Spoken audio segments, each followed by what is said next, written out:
নম্বর সূরা সূরা নূর, এই সূরার 30 নম্বর আয়াত।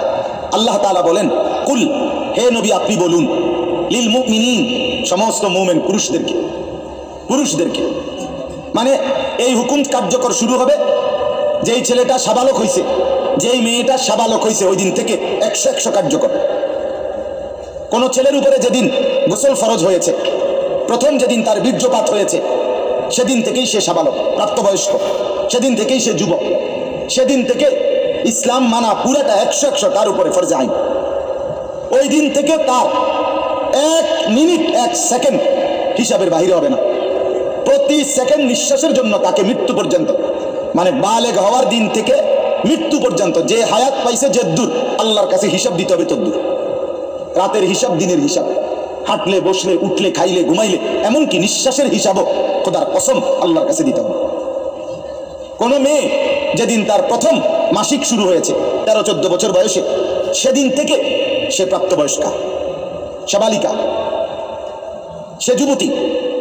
অতএব সেদিন থেকে মৃত্যু পর্যন্ত তার হায়াত যতদিন পাইছে, একদিনের ভালো মন্দ, জায়েজ না জায়েজ, হালাল হারাম, বৈধ অবৈধ, সবকিছুর হিসাব সে আল্লাহর কাছে দিতে হবে। কথা বুঝলেন কিনা আপনি? হ্যাঁ, এটা জরুরি, এটা জরুরি।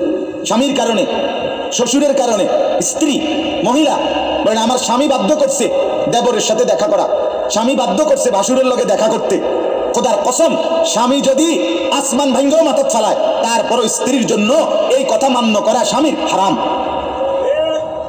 আর স্বামী যদি এই হারাম কাজের জন্য বাধ্য করে স্ত্রীকে, এই স্বামী জালেম। এই স্বামী কি বলেন না কেন? শাস্তো ভাই, জ্যাঠতো ভাই, খালতো ভাই, ফুফাতো ভাই, দুলা ভাই, তারারে কইছে বাদ বাইরা দাও, তুমি আজ্ঞায় দাও, তারা মেহমান, সব সময় কি আর আইয়েনি? হ্যাঁ, যে স্বামী বলে, যে শ্বশুর বলে, এই উভয়টাই জালেম, নিকৃষ্ট পাপী, সীমা লঙ্ঘনকারী, সীমা লঙ্ঘনকারী। কোনো সন্দেহ নেই, কোনো সন্দেহ। আল্লাহকে, আল্লাহর হুকুমের বিরোধিতা করে মাখলুকের হুকুম মানা অনুমতি নাই, অনুমতি নাই। হযরত ইব্রাহিম আলাইহিস সালামের বাবা ওনাকে মূর্তি পূজা করতে বাধ্য করতে চাইছে, করছে না? কইছে না যে নরে তেজ্য পুত্র করে দেবো বেটা? কোরআনের আয়াত। ইব্রাহিম আলাইহিস সালাম বলছে আমনেরে আমি ছেড়ে দিলাম। কিসের জন্য? ঈমানের জন্য। কিসের জন্য বলেন না? وإن جاهداك على أن تشرك بي ما ليس لك به علم فلا تطعهما وصاحبهما في الدنيا معروفا। কোরআনে আল্লাহ বলেন, তোমার মা বাপ যদি তোমাকে আমি আল্লাহর সাথে শিরিক করতে বলে, তুমি কোনোভাবেই তার অনুসরণ করবে না। হ্যাঁ, তবে মা বাবার সাথে কষ্টদায়ক আচরণ করবে না, ব্যবহার করবে ভালো, ব্যবহার করবে উত্তম, তার গায়ে হাত দিবে না, তারে ধাক্কা দিবে না, তারে গালি দিবা না, তারে ধমক দিবা না, কিন্তু তার কথা মানবা না। কোন কথা? আল্লাহর নাফরমানির কথা, শিরিক, কুফর, নাজায়েজ, হারাম, হারাম। সেদিন আমার কাছে এক যুবক ভাই জিজ্ঞেস করছে এই কথা, যে তার বাবা তাকে বাধ্য করতেছে তার দোকান দেখাইয়া 5 লাখ টাকা সুদে টাকা নিয়ে দিতে। মন নাই? আমি পরিষ্কার আমরা বলছি যে অসম্ভব কথা। তোমার বাপ প্রয়োজনে তোমার ঘর থেকে বের করে দিবে, দেও। এক তো তুমি তারে গালি দিও না, কিন্তু তুমি তার এই কথা মান্য না। এই কথা মানার অধিকার, যেটা আল্লাহ হারাম করছেন সেটা বাবার কথার কারণে হালাল। আরে বলেন না কেন? যেটা আল্লাহ হারাম করছেন সেটা স্বামীর কথার কারণে হালাল না। না, আমি কিতা করতাম, বেডিতে এই সমস্ত ফাঁকনা কথা বলে হইতো না, তে বেড়া বাতা নে, চাইলা নে, আমি রাঙ্গা দেই, এরপরে কিতা বেড়ি হাতে কইতে পারবো। আরে আলাপ এসব আলাপ করলে তো ফেরাউনের ঘরে বিবি আসিয়া ফেরাউনের মতো জালেম কাফের, তার ঘরে নিজের ইমান 100 ঠিক রাইখা দেখাই দিছে পৃথিবীবাসীকে যে জমিনে ফেরাউনের চাইতে বড় কাফের কে হবে। আমি তার ঘরে থাইকা ইমানদার থাকছি, আমি স্ত্রী আসিয়া, আমি জান্নাতি। অতএব পৃথিবীর সবচেয়ে বড় জালেমের ঘরে থাকলেও, পাপীর ঘরে থাকলেও তোমাকে আখিরাত বরবাদ করতে পারবা না। আল্লাহ আমাদের মা বোনদেরকে বুঝার তৌফিক দান করে, আপনাদেরকেও বুঝার তৌফিক দান। নিজের স্ত্রী, নিজের কন্যাকে বাজারের পণ্য বানাবেন না। আত্মমর্যাদা বহুত বড় সম্পদ। গায়রত, আপনার স্ত্রী বেপর্দা বাজারে বাজারে ঘুরে, রাস্তার পুরুষ রাক্ষসের মতো তাকাইয়া দেখে, আপনার আত্মসম্মানে লাগে না? আপনি বেগায়রত, আপনি পুরুষ নামের কলঙ্ক। আপনার মেয়ে বেপর্দা হাঁটে, 8-7 কাপড় পরে, টাইট কাপড় পরে, জামা পরে, রঙ্গিলা পাউডার শিয়া সাজ্জা রাস্তার বখাটে দুই পাশে কুত্তার মতো দুই পাশে গুরগুর গুরগুর করে পিছনে পিছনে ঘুরে। আমনে বাপ হইয়া জানেন, মেয়ে মা হইয়া দেখছেন, আমনের গায়ে লাগে না, কলিজায় লাগে না? আপনি বেগায়রত, আত্মমর্যাদাহীন পুরুষ আপনি। আমি সেদিন নিজে দেখছি, আমার কলিজা ছিঁড়ে গেছে। আমি নিজে দেখছি ওই দেবিদ্যার রাস্তা দিয়ে আসতেছি, বাজারের মধ্যে জ্যাম। হঠাৎ আমার নজর জানালা দিয়ে বাইরে দেখলাম একটা স্কুল পড়ুয়া মেয়েটা আপনার স্বাভাবিকভাবে জড়সড় হয়েই হাইটা যাইতেছে সামনে দিয়া। ঠিক মেয়েটার এক হাত পিছনে একটা ছেলে আপনার এই বড় মোবাইল দিয়া, মেয়েটা হাঁটতেছে মেয়ের মতো, এই জানোয়ারের পিছন থেকে ভিডিও করতে করতে মেয়ের যাইতেছে পিছনে। আমার মন চাইছে জানালা খুলে বলি, বোন তোর পিছনে কুত্তা লাগছে, তোর পেছনে কি লাগছে? কুত্তা লাগছে, তুই তোরে কুত্তা থেকে বাঁচা। বলেন মুসলমান এত নিকৃষ্ট হয় কিভাবে?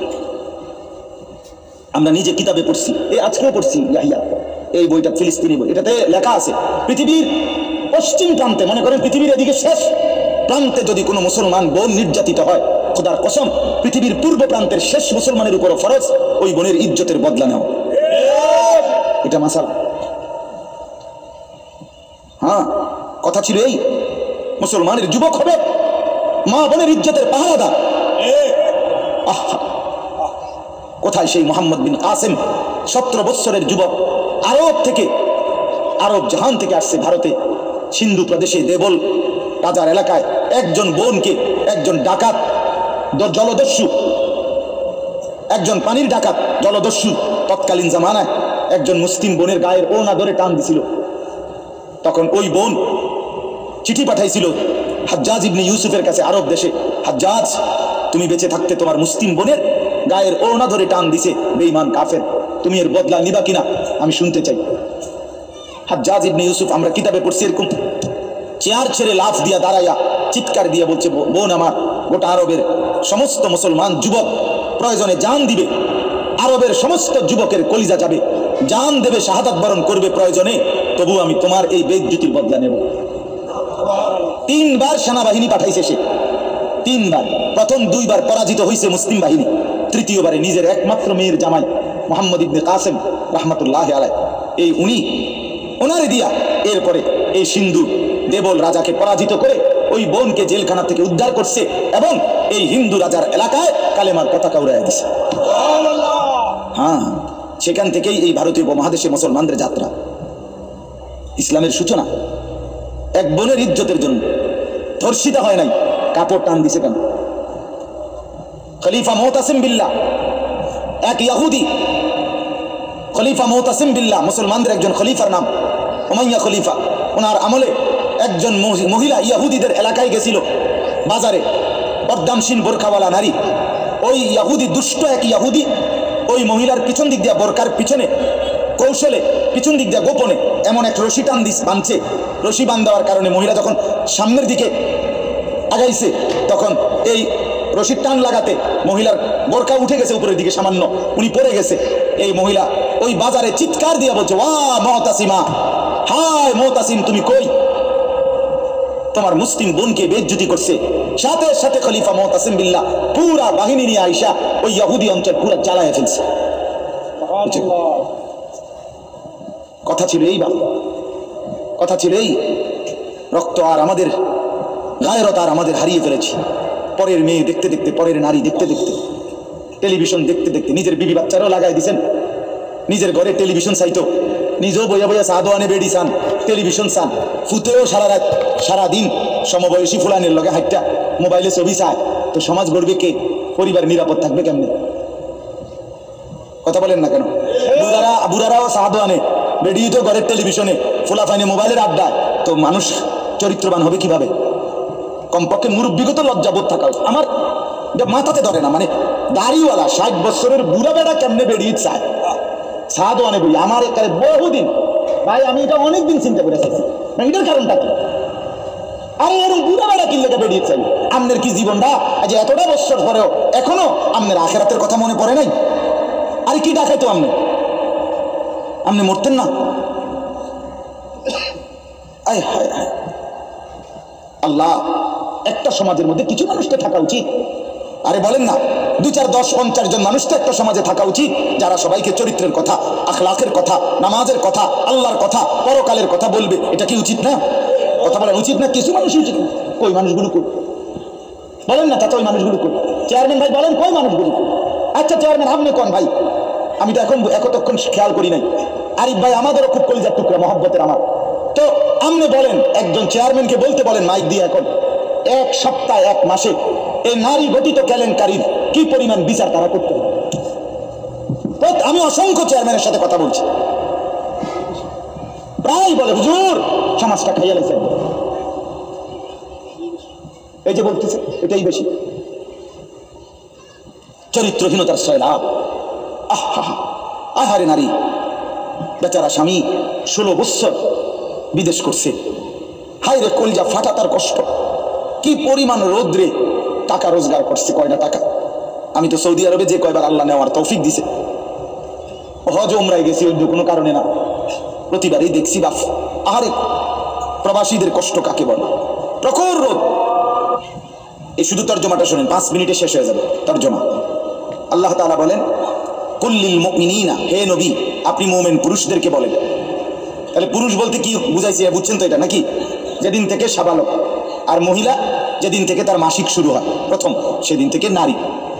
আল্লাহ বলেন হে নবী প্রত্যেক পুরুষকে বলেন ইয়াগুদ্দু মিন আবসারিহিম ওয়া ইয়াহফাজু ফুরুজাহুম, তারা যেন বাধ্যতামূলক দুইটা কাজ করে। এক, ইয়াগুদ্দু মিন আবসারিহিম, তারা যেন তাদের চোখ নিচের দিকে নামায় ভিন নারী থেকে, নাজায়েজ দৃশ্য থেকে, যে জিনিস দেখার অনুমতি নাই, যেই ছবি দেখার অনুমতি নাই, যেই নারীকে দেখার অনুমতি নাই, তার থেকে যেন তারা চোখ নামায়। ওয়া ইয়াহফাজু ফুরুজাহুম, এবং প্রত্যেকটা মুমিন যেন নিজের লজ্জাস্থানকে হেফাজত করে। নিজের লজ্জাস্থান হালালভাবে অনুমোদিত ছাড়া, স্বামী স্ত্রীর পবিত্রতা ছাড়া অন্য কোনো ক্ষেত্রে নিজের লজ্জাস্থানকে হারামভাবে যেন ব্যবহার না করে, নিজের হাত দ্বারা কোনো অবৈধ কাজ যেন না করে, নিজে পুরুষ যেন কোনো অবৈধ নাচ না করে, ভিন নারীর সাথে যেন নিজের লজ্জাস্থানের জিনা ব্যভিচার, যেন অসভ্যতা অস্থিরতা এমনটা যেন না করে। আল্লাহ বলেন যালিকা আজকা লাহুম, কি হবে এতে? আল্লাহ বলে এটাই হবে সর্বশ্রেষ্ঠ পবিত্রতা। এটাই কি বলেন না? সর্বশ্রেষ্ঠ পবিত্রতা। ইন্নাল্লাহা খাবীরুম বিমা ইয়াসনাউন, আল্লাহ বলে যত কৌশলে, যত ফন্দিতে, যত বুদ্ধিতে, যত সিক্রেটে, যত গোপনে তোমরা যে যাই করো, আমি আল্লাহ 100 খবর রাখি। আমার কাছে কোনো কিছু গোপন নেই।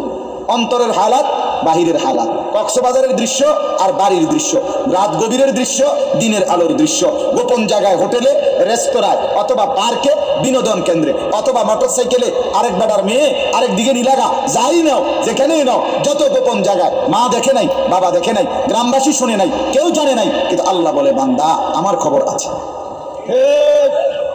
আমার থেকে আড়াল করতে পারবে না। অতএব চোখের হেফাজত, চোখের হেফাজত। বুড়া মানুষ আপনাদের মৃত্যু পর্যন্ত, 90 বছরের বুড়া, আমার বুড়া হয়ে গেছি, বয়স হয়ে গেছে না, মানুষের শরীর আড্ডি মাড্ডি বয়স হয়। শাহওয়াত, শাহওয়াত যেটাকে বলে কামনা বাসনা, এটা কখনোই বুড়ো হয় না, বুড়ো হয় না। হ্যাঁ হ্যাঁ সোজা কথা, আমি খোলামেলা বললাম, শাহওয়াত কি হয় না? বুড়ো হয় না। এই জন্য বালেগ থেকে বৃদ্ধ পর্যন্ত সবাই এই হুকুম। 2 নাম্বার আল্লাহ বলেন 31 নম্বর আয়াত, অকুল্লিল মুমিনাতি ইয়াগুদুদনা মিন আবসারিহিন্না ওয়া ইয়াহফাজনা ফুরুজাহুন্না, হে নবী আলাদাভাবে আপনি মুমিন মহিলাদেরকেও বলেন, নারীদেরকেও বলেন, তারাও যেন এই 2টা কাজ করে। কি? চোখ নামিয়ে রাখে, চোখ নামিয়ে রাখে।